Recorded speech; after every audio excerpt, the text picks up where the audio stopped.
Почнавме со Бојан Кордалов, остануваме и наредниве минути на истата тема. Како најголема општествено зло, корупцијата ја подкупува демократијата и човековите права, продирајќи низ сите сфери, особено онаму каде ќе најде поволно тло. Главната заложба на Државната комисија за спречување корупција е градење на силни институции, преку јакнење на личниот интегритет на службените лица, кои пак со своето законито, независно и транспарентно работење ќе се спротивстават на корупцијата, чувајќи го својот углед и угледот на институцијата во која работат. Како до стратегија и поефикасна борба против корупцијата на Меѓународниот ден за спречување корупција, тема на анализа со Билјана Ивановска, председателка на Државната комисија за спречување корупција. Добро утро и добре ни дојдовте. Добро утро, добре ве најдов. Господи Ивановска, за разлика од претходните години, кога да речеме како главни проблеми на граѓаните, на првите 3 места се јавува екзистенцијалните прашања, како невработеноста, сиромаштијата или политичката нестабилност. Последниве години приматот го зема корупцијата. Така е. Испитувањата, анализите токму тоа го покажуваат. И тоа значи дека на народот веќе му е преку глава од корупција и му е проблем број 1. И тоа е добро што е така сега во моментов, затоа што на некој начин ја буди свеста кај граѓаните дека ова е општествено зло, со кој фактички ова е начин на живот кој што ние неминовно треба да го промениме. Корупцијата има две страни. Имате и активна и пасивна корупција, односно имате и некој што дава и некој што бара. И двете се кривични дела. Затоа добро е што граѓаните вака мислат, за да знаат дека не треба да нудат никому ништо, бидејќи на никому не се должни. Дека секој треба својата службена должност да си ја врши онака како што треба, без никаков надомес од страна на граѓаните. И со претходниот гост потврдивме дека без силни институции неказнивост станува темел врз кој се гради корупцијата, и ако не се спротивставиме, залудно ќе биде да се бориме и да се прават напори воопшто да се стави крај на истата. Оно што ме интересира, каков е вашиот личен впечаток? Сама сте во оваа борба или пак борбата е колективна? Па видите, често пати се чувствуваме осамени како институција во борбата против корупцијата. Чувствуваме поддршка, но пак ќе кажам често пати таа како да е декларативна. Поддршка нас не ни треба со збор, нас ни треба поддршка со дела. Сме упатиле многу препораки кај институциите кои што тие треба да ги спроведат и доколку вистински не поддржуваат, односно доколку вистински сакаат да се справат со корупцијата, навистина треба да ги спроведат тие препораки. Едно е препораките до институциите. Второ се активностите предвидени во Националната стратегија за борба против корупцијата. Од нашето гледиште е дека со корупцијата можеме да се справиме. И те како можеме да се справиме, бидејќи тоа е состојба на умот. Што значи дека секој првично лично треба да се справи сам со себе, а потоа и институционално. Рековте силни институции. Нема силни институции без лица со интегритет. А не може да бидат силни институциите доколку раководната структура на тие институции не е со интегритет како што треба, туку е со партиска поддршка. Од тука ја спомнав стратегијата, значи тоа е личниот пристап и стратешкиот пристап кој што во нашата стратегија предвидува бројни активности што треба институциите да ги завршат за да се зајакне системот на интерни контроли и тој да биде отпорен на корупција. За жал и тука потврлија институциите, иако ќе кажам дека тие беа инволвирани во самиот процес на донесување на стратегијата, сами ги кажуваа проблемите кои што им пречат, сами предлагаа мерки и сами кажуваа како тие мерки треба да се реализираат, односно преку кои активности. ДКСК само ја координираше таа цела работа и ја склопи стратегијата онака како што треба за собранието да ја усвои. Меѓутоа и тука потврливме. Што значи каде е поддршката? Повторно е прашањето. Значи не е поддршката само ако викаме да, ние мораме да се бориме. Како ќе се бориме? Ајде на дело да видиме. И наредниве минути сакам фокусот да го ставиме на неколку случаи кои што ја разбрануваа јавноста изминативе денови. Ќе почнеме со оние кои што полагале предвремено правосуден испит. Почна се со приказната за синот на еден наш политичар, за во неколку дебатни емисии изминатава недела да потврдите дека станува збор за масовна појава во тоа време. И на прашање прашањето зошто антикорупцијска не отвара предмет, велите не дека не сакаме, туку сите инструменти апсолутно ги искористивме. Сега прашањето е како граѓаните, ние сите, да имаме доверба во правосудниот систем кога не знаеме какви квалификации имаат во моментов сите оние кои што се дел од него. Така, првин да кажам дека не е дека антикорупцијска не отвара, туку тоа беше отворен предмет и благодарение на тоа истражување дојдовме до овие податоци и резултати. Значи не можеме да презимаме чекори понатаму во однос на тој предмет. Тоа да, значи отправдани, тука се искористени сите инструменти, меѓутоа сега се поставува прашањето дали во Министерството за правда на вистина не требало сите документи да се чуваат. Па разговаравме и со директорот на архивот на Република Северна Македонија да си преземат тие од своја страна своји мерки, инструменти да проверат дали се тие такви документи што може да се поништат или имаат поинаква вредност и треба да се чуваат барем 10 години. Тоа од една страна, значи да не се прави забуна со тоа дека СК не сака да отвори предмет. Значи нема врска, баш напротив, ние го отворивме и работевме по анонимна пријава. Меѓутоа, ние се соочуваме со пријавата, со појавата. Значи се соочуваме дека навистина нешто не штима во општеството, бидејќи тоа станало појава.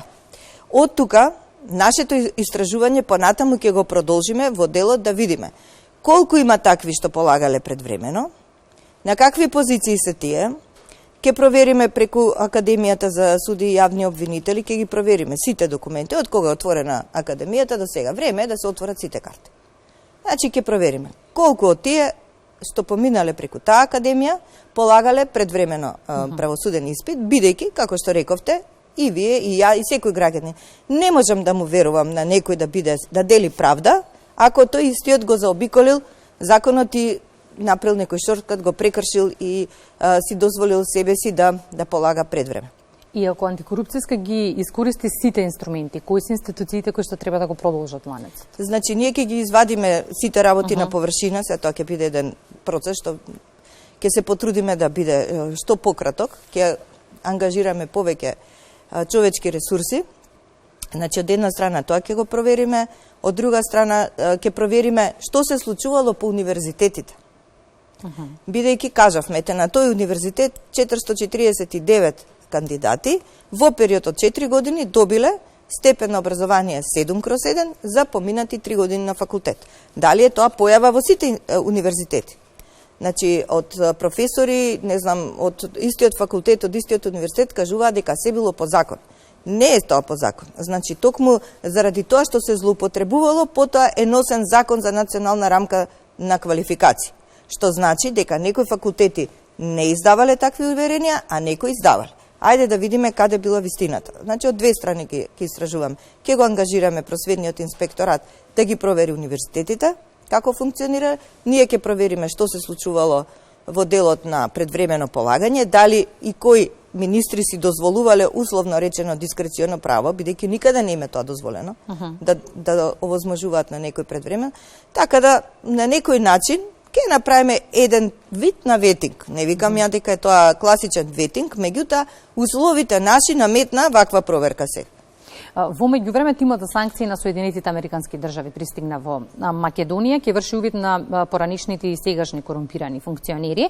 Дел од политичарите вчера излегоа со изјава, велат дека оваа состојба е катализатор на промените во борба против корупцијата. Каков е вашиот став на оваа тема? Колку овој тим за санкции би помогнал во развивање на национална стратегија, меѓу другото, која ефикасно ќе се бори против корупцијата? Значи, националната стратегија веќе развиена, таа треба да се примени. Од друга страна, ја поддржувам и поздравувам секаква помош. Меѓутоа, лично да ви кажам, како жител на оваа држава, се чувствувам малку поразено, заради тоа што колку пати не предупредија, колку пати ни укажаа. Амбасадорката кажа дека е сомнителен изборот на јавниот обвинител. Сите нивни укажувања, ние како дож ги свативме, а не како плуканица. Тоа е поразително за државата. Па сега кога ништо не разбравме кои пораки ни се пренесени, сега ќе дојде некој ќе работи на лице место. И нека работи. И велите треба да имаме систем кој што ќе биде отворен на непотизам и корупција и сам ќе ги отфрла некадарните. Така е. Како треба да се надоградува истиот? Што му недостига најмногу во моментот? Пред се интегритет, понатамо да нема политички влијанија, да функционира системот на казнивост, да има транспарентност, Значи тоа се основни работи кои што ги градат политиките на интегритет и ја спречуваат корупцијата. Ние патиме најмногу од првиот фактор, а тоа е политичкото влијание, да бидеме реални. Зошто законот за висока раководна структура толку време стои и не се донесува? Нокеска се вратив од Брисел. Прашањето за реформа на јавна администрација одеше во тој дел. Каде ви е законот? Законот е подготвен, не може да види бело светло, затоа што предвидува изборот на раководна структура да оди преку фер избори. Значи со понуда на програма, со оценка на квалитет на кандидати и така натаму. Впрочем, како што беше и нашиот избор. Пак ќе прашам, зошто нашиот избор не се повтори понатаму? Целта на создавање, меѓу другото, на систем кој што ќе се бори против корупцијата и градењето на силни институции е неопходно поради генерациите кои доаѓаат, за да ги задржиме во земјава. Тоа е тема која што ја отворивме со претходниот соговорник. И младите, односно 90% од нив, според последните истражувања, сакаат да се заменат од државата поради корупција. И сега, во секојдневие, каде што нема заедништво, како да работиме во интереси на младите? Вака се. За да имаме заедништво, треба да имаме заедничка цел. Ако ние сите сме свесни за заедничката цел, тогаш секој ќе се потруди да придонесе да се оствари таа заедничка цел. Младите, ги разбирам зашто си одат. Значи, не може секој политика да се меша за да дојде до некое место. Зошто ние имаме со години наназад? Ние во последниве 30 години имаме негативна селекција. Тоа е многу лошо. Таа негативна селекција ја воспоставуваат лидерите на партиите, затоа што тие сакаат да бидат неприкосновени, да немаат конкуренција и да бидат тие што мора некој да ги слуша, што е многу лошо. И еве тоа до кај не доведе. Мислам, се сеќавате сите, имаме меморија до толку и знаеме на кој начин се одвиваше таа во изминативе години таа негативна селекција. Од тие причини си одат децата. Значи, ако сме имале ние нормално позитивна селекција, сме ги бирале најдобрите во се. Прво, тие ќе ги дале најдобрите резултати од себе, второ, ќе биле стимул за останатите да се трудат да бидат подобри. Така општеството оди напред, а вака не може да оди напред. И како во целата оваа ситуација, кога политичарите главно фокусирани се на своите битни теми, да се фокусираат на она што е важно во моментов за сите нас? Значи, политичарите првин треба да се тргнат од професионалните функции. Треба да овозможат на професионалците да дојдат до израз и да го кажат она што треба да го кажат, како и што треба да се спроведе. Не може политичарите да решаваат за урбанизам, гледате што остана од градот. Не може политичарите за се решаваат, за вработување, значи се сме ние врзани со политички одлуки. Тука ние крахираме. Они треба да овозможат да изнедат начини, механизми, да овозможат системот да функционира. Значи да се овозможува избор на најдобри кадри. Само професионалците може да извадат из земјава од криза и се. Се соочуваме со економска криза, со висока инфлација. Значи, нас ни треба зголемување на продуктивноста на трудот. Кој ќе ја зголеми ако немаме човечки ресурси? Значи, сега што треба да направат по мене, сите носители на политички функции, да им овозможат стимул на тие што излегле да дојдат и својот памет да го вложат во Македонија. Ние имаме министерка во Словенија за дигитализација. Никој не ја прашал, девојче, ти сакаш да дојдеш тука во држава да го дадеш својот придонес? И тоа случајно разбравме од емисија, од патот кон успехот. Да. Не знаевме дека имаме министерка за дигитализација. А кај сме ние со дигитализација? А дигитализацијата ни е најважна, ама не само на збор. Вистински ни е најважна за да можеме да се бориме против корупција. Тоа го кажа и Кордалов, дека тоа е клучната алка во борбата против корупцијата. И сега тоа е сложен процес за кој што борбата против корупцијата е процес за кој што во моментов кај нас треба многу време. Како во меѓувреме, господи Ивановска, ние да преживееме овде? Значи, прво, колку сме, толку сме, секој во денот да направи по една работа за општо добро, кај ќе не биде крајот. Значи, свеста треба да се менува. Имаме ние придвижување, не може и преку ног се да се заврши. Ја не очекувам дека вака ќе го решиме проблемот со корупција. Меѓутоа, свеста на луѓето треба да се менува и се менува пополека. И секој да придонесе за општо добро, по една работа во денот, барем по една работа. Тоа се милион работи успешни за Македонија. Значи, нас природата ни дала, ни предала толку многу убавени. Ние секој ден ги уништуваме. Доволно е, еве, секој дека се потруди ѓубре да не фрла. За себе. Да и врати барем на природата. Да, еден мал гест за подобро утре. Ова е неисцрпна тема во моментов и може многу да се зборува, актуелна е, што значи ќе имаме причина повеќе за средби во следни изданија на Македонија наутро. Благодарам што на меѓународниот ден за спречување на корупцијата ви имавме во студиото 3 на Македонија наутро. Јас ви благодарам за поканата, ете што присуствував на јавниот сервис, да ги кажам моите видувања и да ги поттикнам граѓаните да си ја разбудат својата свест и на никому ништо да не должат. Затоа што ви реално не должат. Благодарам многу.